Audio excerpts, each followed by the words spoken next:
Avec Copernicea, on peut dire que la biodiversité en fait a trouvé sa place entière à l'OSS parce qu'en 2021, nous avons lancé la nouvelle stratégie et dans cela, on trouve la biodiversité qui est un axe entier. Et aujourd'hui, ce projet Copernicea, qui veut dire coopération pour de nouveaux indicateurs de comptabilité écosystémique du capital naturel, qui touche à la fois en fait le domaine de l'eau, la terre, le climat, mais aussi d'autres axes thématiques que l'OSS traite, c'est par exemple l'observation de la terre, mais aussi qui s'appuie aussi sur la communication pour faire le plaidoyer, pour sensibiliser les différents acteurs, mais aussi qui permet d'avoir des indicateurs pour renforcer l'axe observatoire de l'OSS. Parce que les résultats qu'on va découler de ces comptes écosystémiques qui permettent de créer des indicateurs à la fois au niveau international pour répondre aux objectifs de développement durable, mais aussi des indicateurs régionaux et surtout nationaux vont être plus tard continuer dans la durabilité de notre fonction observatoire.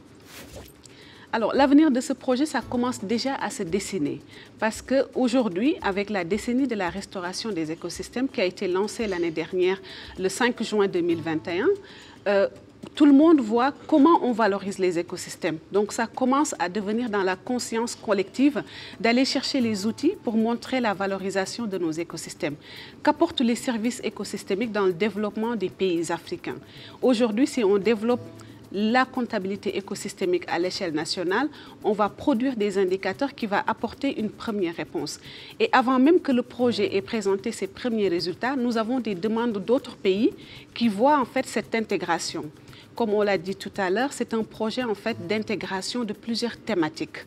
Parce qu'on peut avoir des comptes sur l'eau, des comptes sur le carbone, des comptes sur la couverture des terres.